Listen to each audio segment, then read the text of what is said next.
Olá pessoal, boa tarde, bem-vindos a mais uma live da série Elos Família.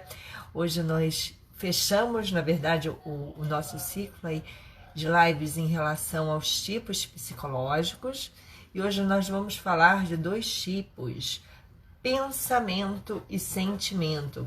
Quem vai falar bastante sobre o assunto é Nicole Gonçalves, nossa psicóloga, terapeuta familiar e de casais. Ela já deve estar entrando e ela vai então explicar qual é a diferença desses dois tipos, o que nós podemos fazer para conviver melhor com as pessoas que têm o tipo psicológico pensamento, que tem o tipo psicológico sentimento, e como é que a gente pode fazer para viver melhor, estar bem em família, não só nos conhecermos, mas conhecer o outro, qual o limite do outro, qual é a forma como o outro age, né? E aí a gente vai entendendo e melhorando bastante a forma de conviver, tá?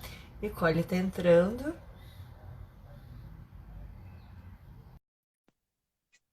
Dois segundinhos até ela entrar. Oi, Nicole! Oi, Aline, tudo bem? Tudo ótimo! Hoje a gente encerra a sequência de lives de tipos psicológicos, né? E vamos falar sobre pensamento e sentimento. Como é que são esses dois tipos, né? Esses tipos psicológicos? Como é que a gente pode lidar melhor com cada um deles? Conta aí pra gente. Então, Aline, assim, são mais dois tipos que o Jung propõe, né? Que ele percebe ao atender os muitos pacientes que ele atendeu durante toda a vida, ele construiu esse esquema, né? Onde ele dividiu todos os pacientes dele nesses quatro tipos: sensação, intuição e pensamento e sentimento. Então, eu acho importante dizer novamente que, assim, não é que você é o tempo todo sempre só um tipo. A gente normalmente se coloca no mundo e vive usando mais um dos tipos psicológicos, mas os outros nos rodeiam. Então, nós vamos ter dois tipos psicológicos que são auxiliares da função principal e aquele que é o que a gente tem mais dificuldade, que é, vamos dizer, quase que o contrário, o oposto do movimento, né? Que vai ser a nossa função inferior. A gente chama de função inferior, que é o que a gente tem que trabalhar. Trabalhar assim, conhecer, desenvolver, porque é aquilo que a gente tem mais dificuldade. Mas isso não é estático. Então, pensar num tipo psicológico não é pensar numa coisa estática. É pensar que nós preferencialmente, não é uma preferência, mas assim, nós nos movimentamos mais de uma maneira no mundo, mas tem as outras funções, os outros tipos psicológicos também vão ser reunidos e aparecer em outros momentos. Eles vão nos auxiliar. E aí o pensamento e o sentimento. O pensamento é o que a gente mais talvez perceba com maior clareza no mundo. Por quê? Porque é um tipo que é muito valorizado e então ele é muito percebido. É como se todos fossem assim, seria mais fácil. É quase um pouco que colocado isso no mundo, né? O que é o pensamento? O pensamento é aquele que constrói logicamente. Então ele é muito pragmático, ele é mais organizado, né? Aí tudo que ele vai decidir é a partir do julgamento que ele faz. Do julgamento assim, então, vou escolher se eu vou comer manga ou maçã. Bom, a manga, se eu comer este horário, ela não faz bem, então eu vou comer a maçã. Ou a manga, é sempre lógico. É sempre assim, isto porque isto. Então, quando um pensamento vai argumentar com você, ele fala assim, mas isso não faz sentido, isso não tem lógica. Aí, aquele que não é pensamento, muito comumente, fica até inibido. Por quê? Porque sim, as outras funções, elas não vão agir com essa lógica.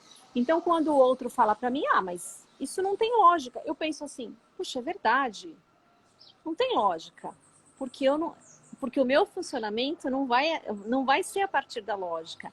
Não é só a lógica que existe, não é só o racional que existe. Não é só assim, eu não como a manga de manhã porque não é um bom horário, porque não faz bem. Pode não fazer bem, mas para o meu organismo ela pode fazer muito bem. Pode ser uma indicação do meu médico, ou pode ser uma fruta que eu gosto muito. E isso pode me levar a comer a manga. Mas o pensamento não, porque ele tem aquilo muito organizado racionalmente. Não, a manga não faz bem de manhã, então não como manga de manhã e ponto. E se ele for argumentar com você, o argumento dele é perfeito. Sabe aquela pessoa que você não consegue conversar com a pessoa, que ela tem argumento para tudo? É essa pessoa, ela tem argumento para tudo. É aquela pessoa que a gente fala assim, você deveria ser advogado.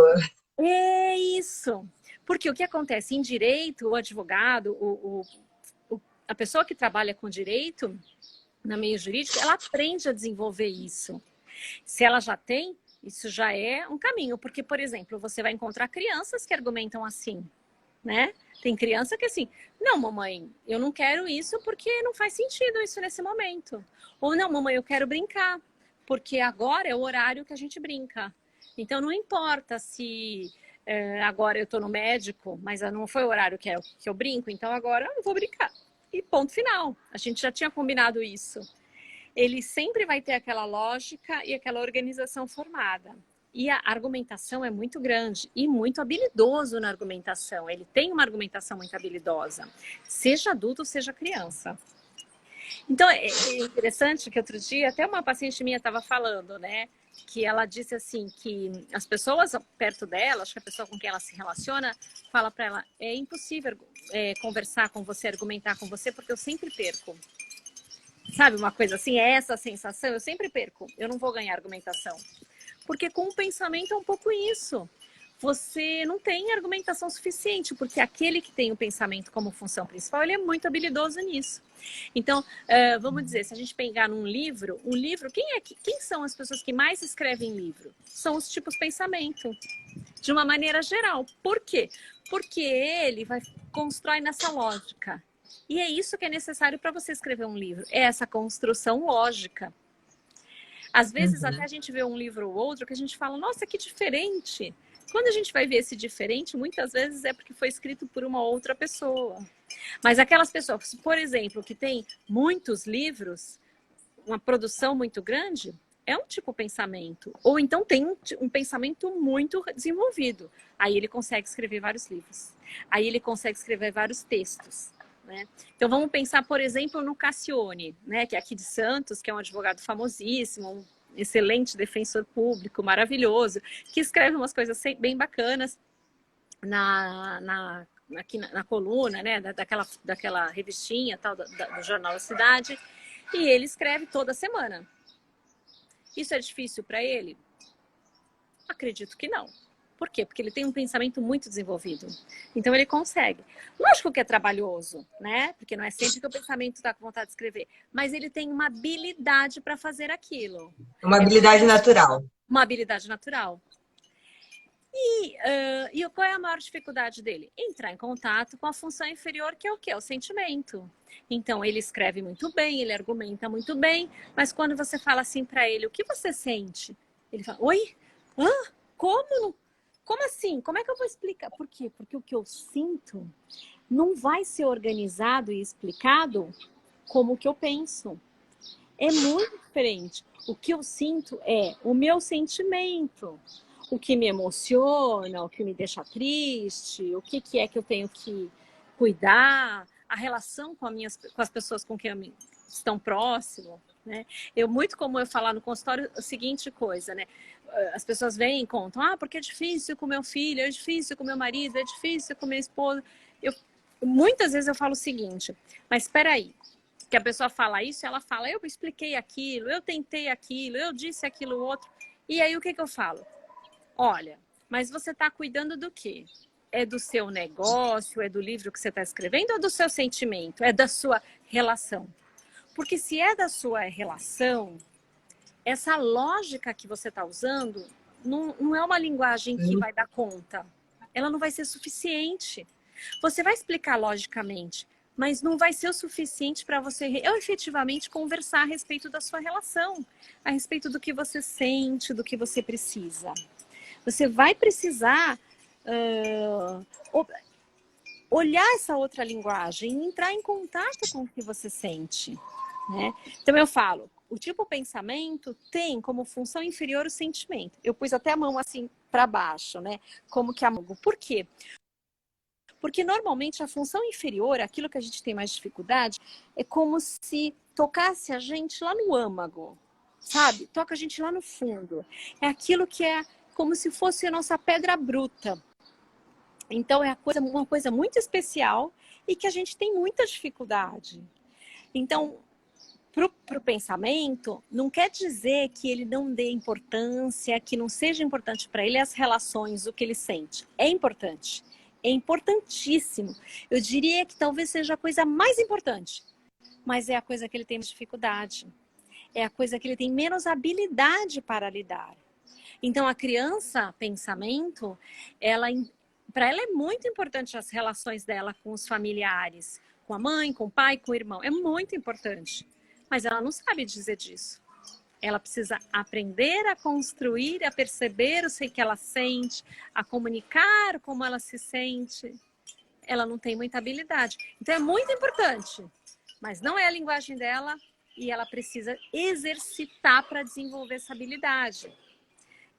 Então um pouquinho do pensamento é por aí. E acho que é importante dizer que assim, a gente vive num mundo pensamento, né? A gente vive num mundo onde, se você tem uma criança, seja na escola, seja em casa aqui, é coerente, faz a lição em ordem, veja bem, faz a lição em ordem, faz o primeiro exercício, o segundo, o terceiro, tudo completo, sabe? Uma coisa assim, linear, muito organizada, é uma criança pensamento. Aí a professora fala, olha aqui, ai, meu aluno lindo, maravilhoso, ele entendeu tudo. Ele é o perfeito aluno, não tenho dificuldades com ele. É ótimo. Não dá trabalho nenhum para a professora. Por quê? Porque essa é a linguagem dele, ele é habilidoso nisso. É isso, é falar alemão com quem fala alemão. É fácil, né?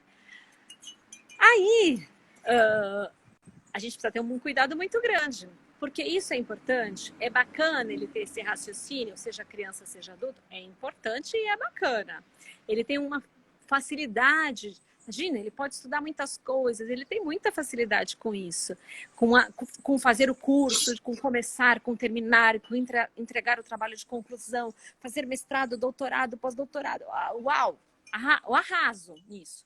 Só que a questão é, mas e o resto? E as outras coisas que também são muito importantes para ele? Se ele não cuidar, ele vira um workaholic e fica muito solitário, ele perde as relações dele porque ele tem mais dificuldade de cuidar disso. É muito mais fácil ele fazer o trabalho de conclusão de curso, ele fazer o pós-doutorado, do que ele sentar para conversar com os amigos. Muito mais fácil. Então ele busca isso. Por isso ele precisa estar atento. Olha, isso é importante? Eu tenho habilidade? Tenho. Mas tem coisas que eu não tenho habilidade, mas eu também preciso cuidar. É isso. E isso é para criança e para adulto.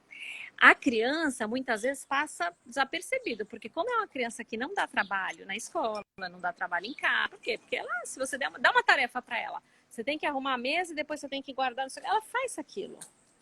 Ela consegue se organizar, cumprir as tarefas, fazer toda a lição. Então, tem um resultado aí que é muito mensurável e muito considerado muito importante. Só que só isso deixa a gente numa vida muito solitária. Vazia, muito solitária. Por quê? Porque faltam as emoções, faltam as relações, falta a criatividade, falta o detalhe naquilo, o cuidado que você tem com cada coisa, faltam muitas coisas. Então, é importante que ela cuide desses outros lados. E aí o sentimento. Quem é o sentimento? O sentimento é aqui. Veja, quando a gente fala em tipo de sentimento, é diferente da emoção. Eu me emociono por isso, eu fico emocionada porque eu vi um filme, eu me emociono. É diferente o sentimento da emoção. Porque que é o tipo de sentimento que o Jung vai descrever? O que acontece? Ele vai se movimentar a partir do que ele sente e do que os outros ao redor dele, que são muito importantes, sentem. Esse é o tipo de sentimento. Né? Então, Às vezes ele pode não estar emocionado com uma coisa, ele não pode não estar sentindo dor, tristeza, ele pode não estar sentindo alguma emoção assim, mas ele se movimenta, ele constrói a partir daquilo que ele sente, que não necessariamente é percebido de uma forma clara, como é para o pensamento. O pensamento tem muita clareza, o sentimento não. Uma coisa que eu tô pensando aqui, não sei se é mais ou menos assim, eu tô imaginando exatamente a cena. Em uma escola, crianças, adolescentes, vamos focar nas crianças que são nosso público, principalmente. O pensamento, é que nem eu brinquei, né? Seria como se fosse o advogado, né? Aquela criança que é toda lógica, e o sentimento seria aquela criança que a gente brinca assim, isso aí é relações públicas, né? Aquela criança que fala com todo mundo, que conversa com todo mundo, que está sempre rodeada de amigos. Esse seria talvez o tipo de sentimento, é a pessoa que está mais próxima dos demais. Então, deixa eu falar uma coisa. Acho que tem várias coisas. Primeiro que assim, você está falando. Tá falhando, Nicole, um pouquinho.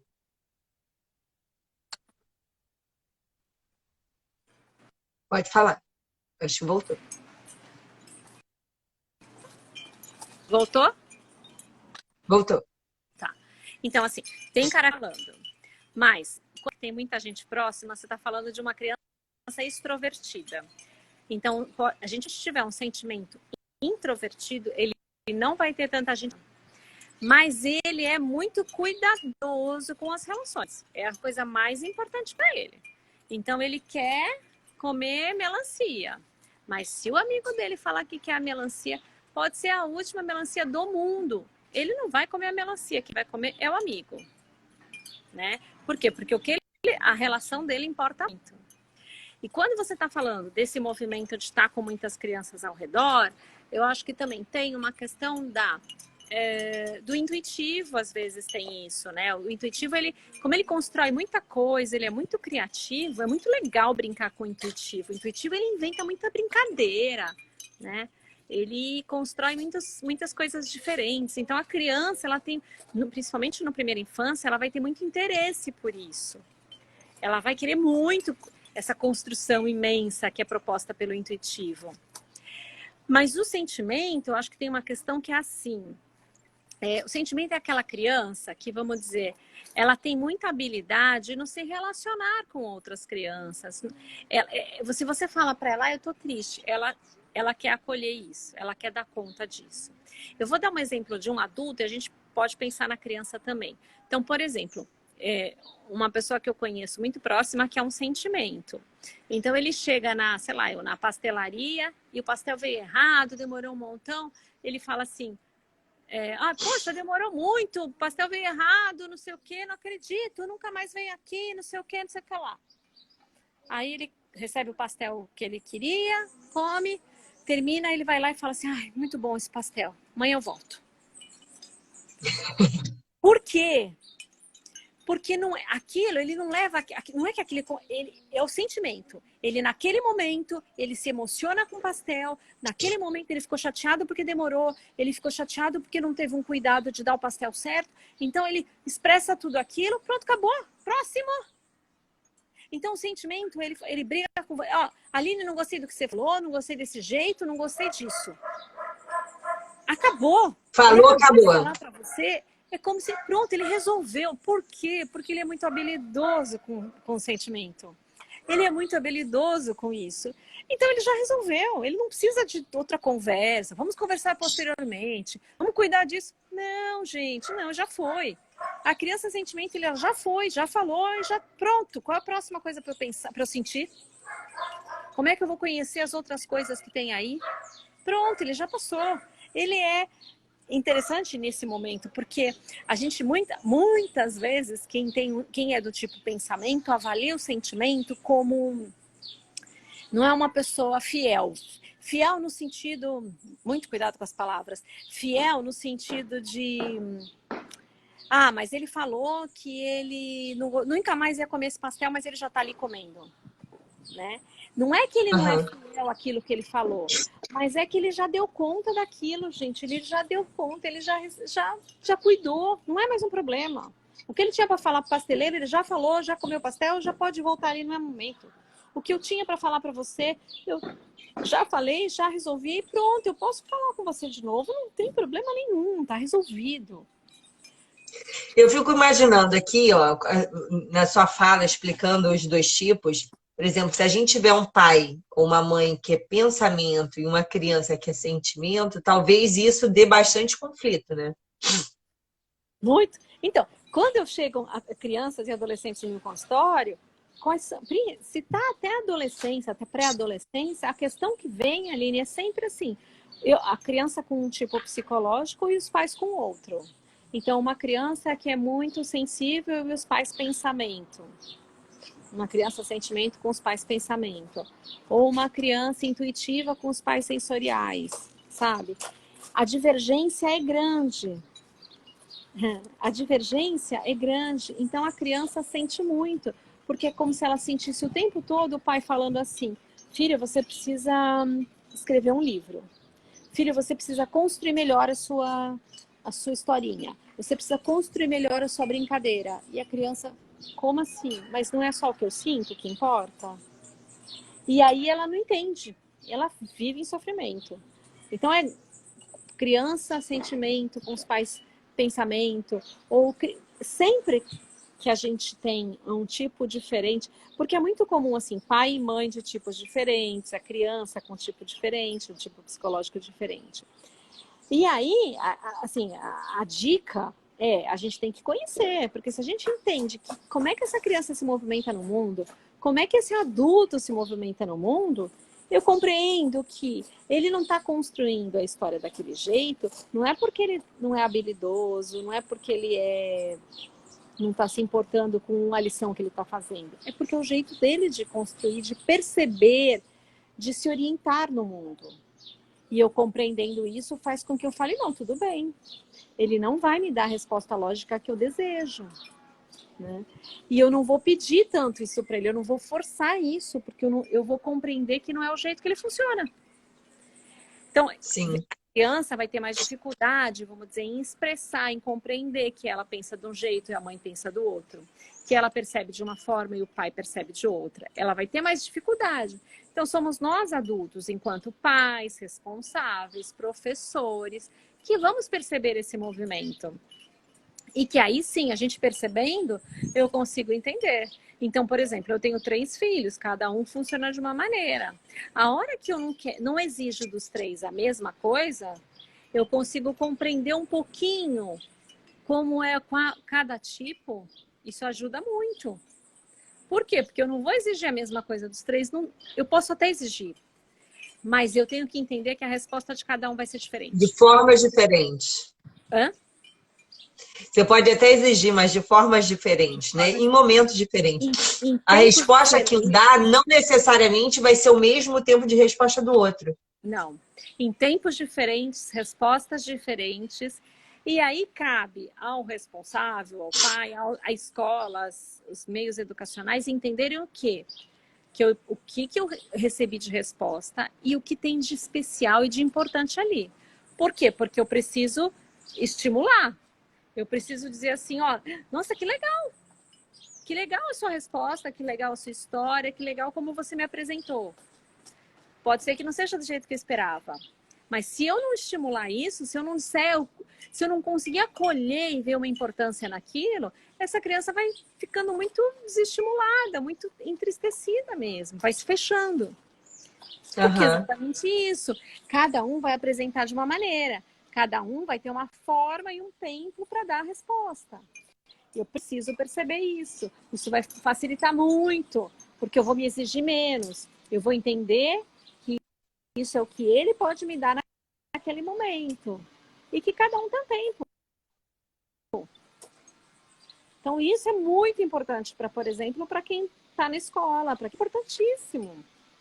A gente precisa ter essa compreensão para o que eu posso pedir para o meu aluno, o que ele vai me responder, quais são as dificuldades e aonde eu tenho que estimular, né? Porque, por exemplo, um tipo sentimento, ele vai responder as perguntas que eu fizer lá, racionais e lógicas. Ele vai me responder.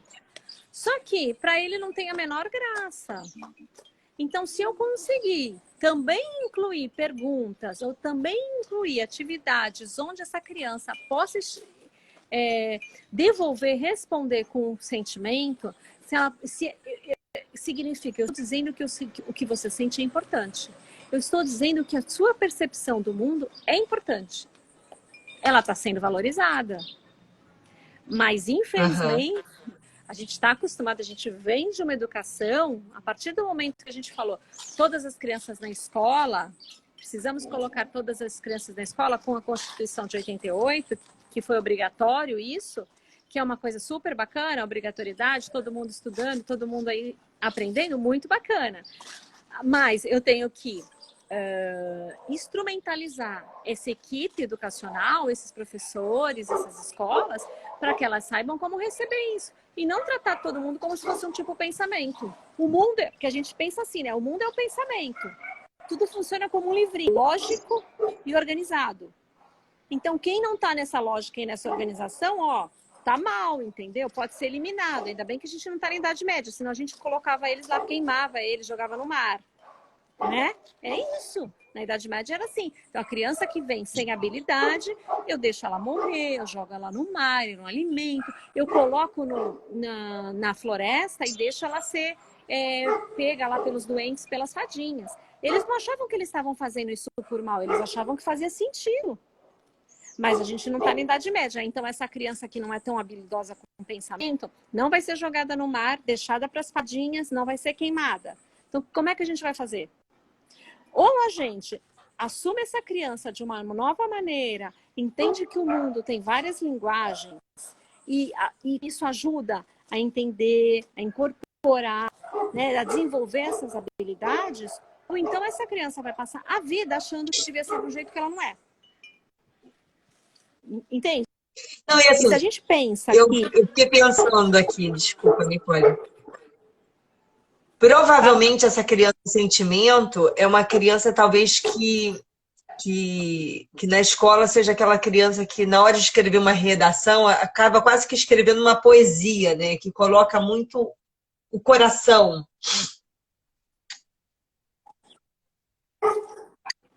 Sim, então, por exemplo, você deve ter amigos da época da faculdade, da época da sua juventude, que você lembra de amigos que, por exemplo, faziam poesia, e cantavam, construía música, né? Escrevia música, escrevia letra.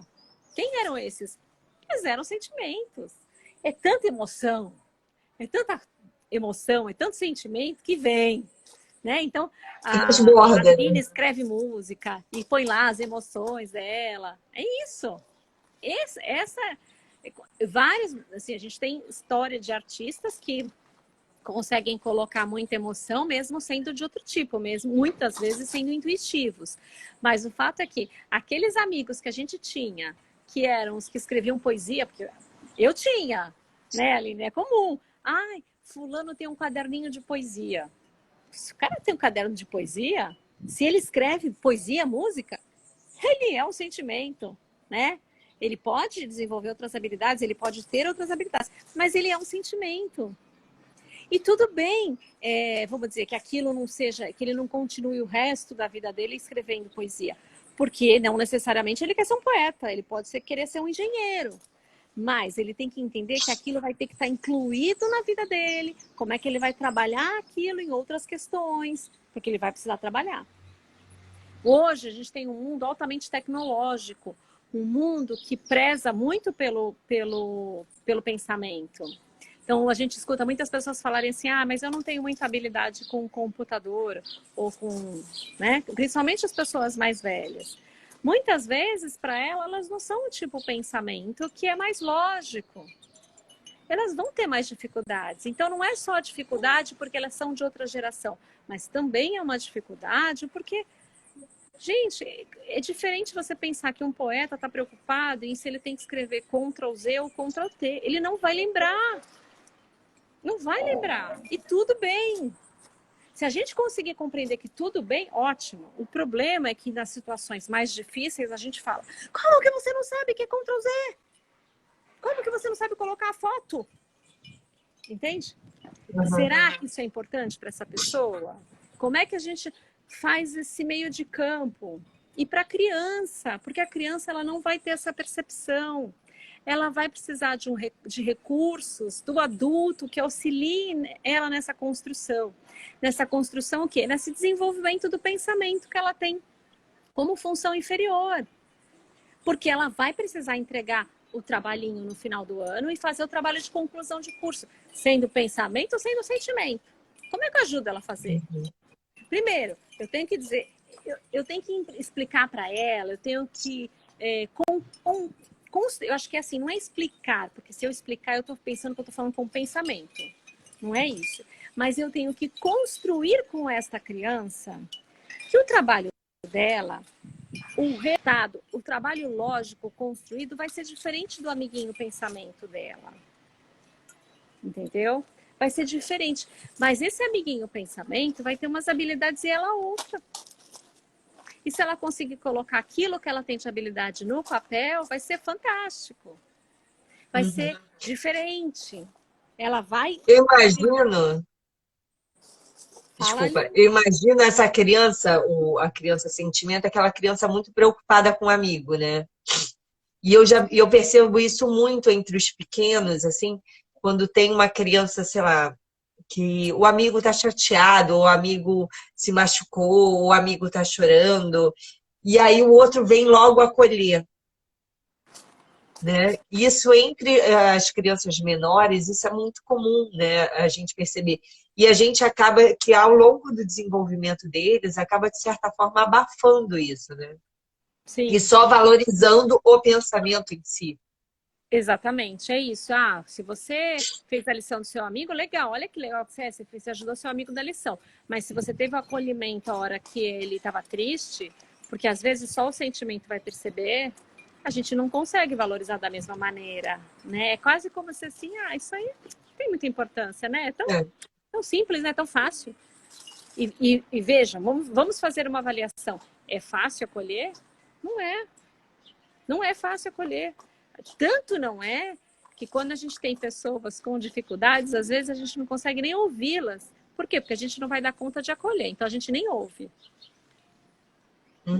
E quando a gente está na correria, resolvendo coisas e fazendo, cumprindo coisas muitas vezes do pensamento, a gente não consegue parar e escutar o que o outro sente. E a gente não dá valor, não cuida, não entende que precisa de um espaço também para isso.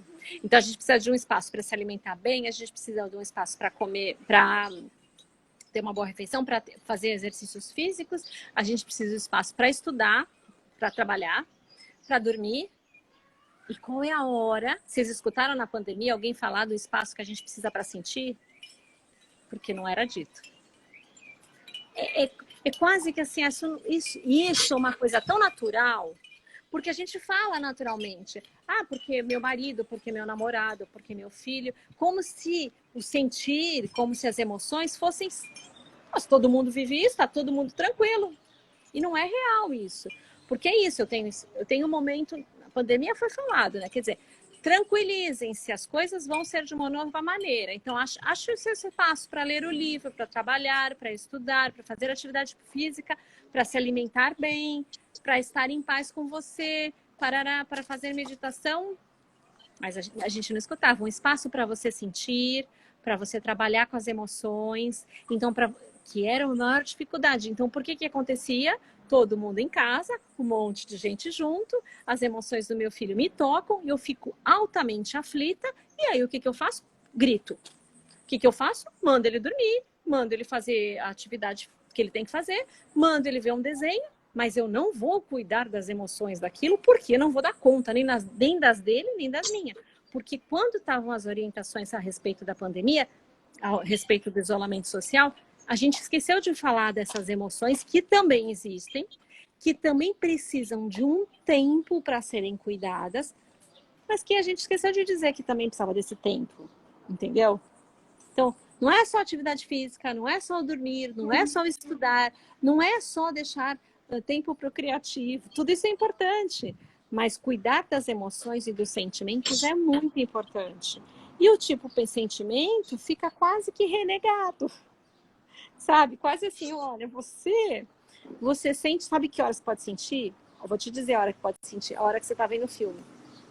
Vê o filme lá, o desenho, porque a criança que vê o filme, ela tem criança, né? Eu tenho um filho que tem um sentimento muito forte, que é assim, ele vê um filme, ele chora, ele se emociona. Mas Sou eu. ele faz isso como? Escondido. Porque ele fica até com vergonha. Será que é motivo para ter vergonha? É porque na nossa sociedade não é valorizado, então fica mais difícil falar do que eu me emociono, do que eu me toca. Né? Mas esse é o sentimento. E ele vai ter uma dificuldade maior em quê? No concreto, em escrever o livro, em terminar a lição. Por quê? Porque ele pode estar querendo fazer a lição, mas aí ele viu o amiguinho chorando, ele lembrou daquela história triste, ele lembrou que os pais dele discutiram no dia anterior. Gente, aquilo vai abalar a criança de tal maneira que ele não vai conseguir terminar a lição. E a gente não pode ignorar isso, porque se eu ignorar, o problema aparece mais tarde. Se eu cuidar, eu vou ajudando a construir recursos. Cuidar não era eu dar a solução. Que isso é uma coisa, Aline, que me chamou muita atenção, as pessoas perguntando pra gente várias vezes desde o ano passado. Como é que eu faço isso? Como é que eu faço aquilo? Em vários temas. E eu acho que a ideia é essa. Não tem uma coisa pronta, tem um construir, tem um como é que você acha que pode fazer, o que você tem internamente que te dá, que ajuda a fazer, né? Porque é isso, não tem um modelo pronto. Eu vou fazer de um jeito, Não você de tem outro. fórmula mágica, né? Não tem fórmula. Cada um aqui, a Paula vai fazer de um outro, a Nathalie vai fazer de outro, o Alcides, cada um vai fazer de um jeito. E tudo bem. Se eu tiver energia voltada para aquilo, eu consigo ajudar nessa construção. Seja da criança, seja do nosso parceiro, seja dos nossos pais, seja de quem for. Mas eu preciso simplesmente entender que eu preciso de um tempo para aquilo, que eu não vou ter uma resposta tão automática, que talvez eu não tenha tanta habilidade, que no isolamento social e no discurso social isso não é valorizado, né? Mas que é importante, que está aí. Você não consegue viver a sua vida sem se emocionar e sem sentir. Então, a menos que você entre num processo de adoecimento. Aí as pessoas deixam essa parte um pouco suspensa e começam a, muitas vezes é o workaholic que a gente vê, né? Ele só trabalha. O que ele faz? Ele deixa o sentimento suspenso. A questão é que quando vier, vai vir de avalanche. Aí derruba, sabe? Aí você vê a pessoa adoecendo demais, tomando muita medicação. Por quê? Porque ela não aguenta aquela Não avalanche. cuidou. Não cuidou, não aguenta aquela avalanche mesmo. Uhum. Nicole, a gente está chegando nos nossos minutinhos finais, e aí, como sempre, né, para a gente fechar aí a nossa live, eu gosto sempre que a gente de fazer a mesma questão, né? Qual seria a dica de ouro que você daria para os pais, para as mães que estão nos ouvindo? Como de fato conseguir reconhecer no seu filho? Porque eu acho que todo mundo que está assistindo agora, depois que vai assistir no IGTV e no YouTube, no nosso canal, eles sempre têm a dúvida assim, poxa, eu achei muito legal, mas como é que de fato eu consigo reconhecer o que eu sou e como meu filho é?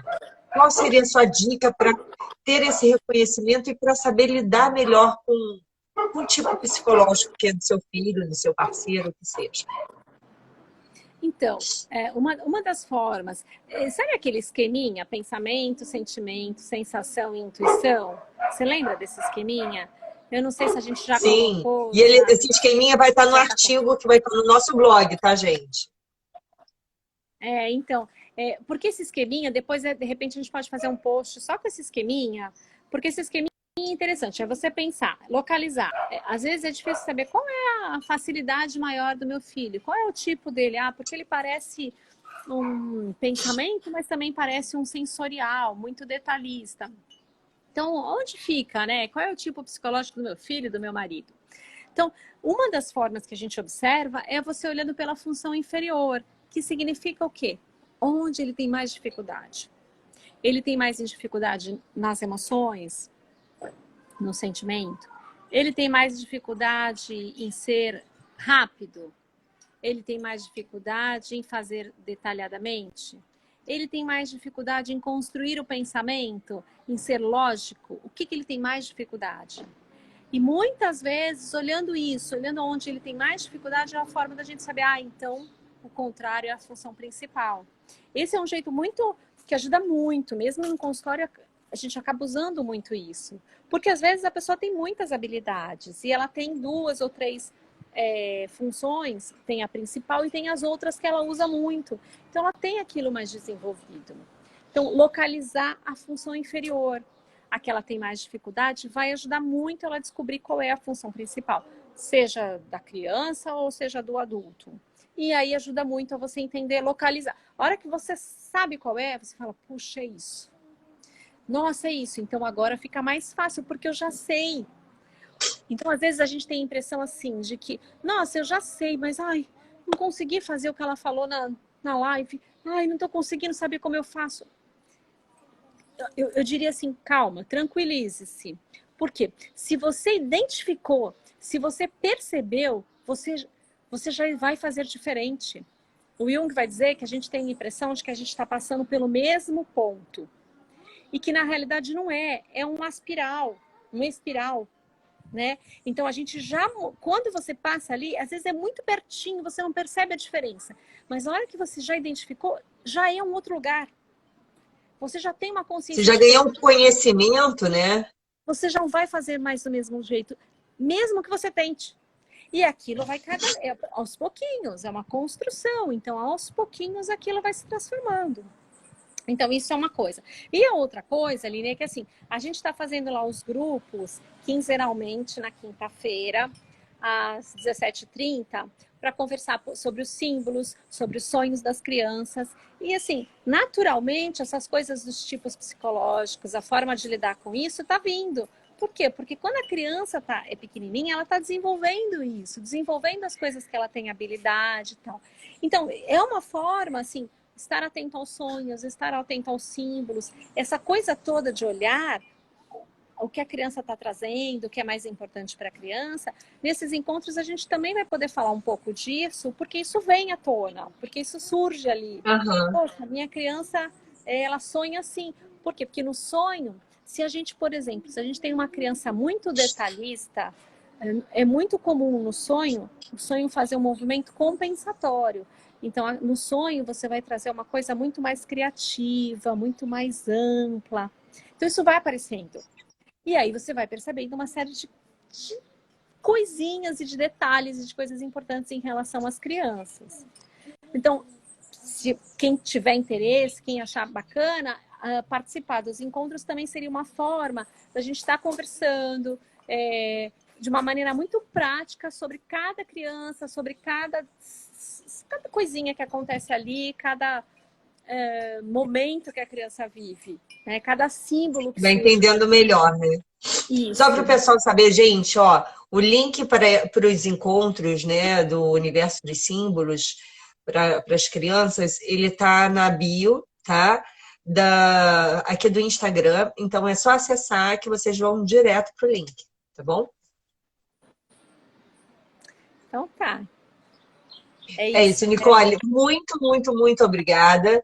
Eu acho que assim, nossos encontros são sempre super enriquecedores. É importante a gente ir entendendo aos pouquinhos, às vezes parece um pouco mais difícil, mas quem tiver dúvida também envie as dúvidas, envie as perguntas que a gente tem o maior prazer em responder, ou através de um vídeo, ou numa outra live, tá? E participem também dos encontros quinzenais, que aí é uma forma também da gente clareando, né? Todas essas informações. Muito obrigada, Nicole.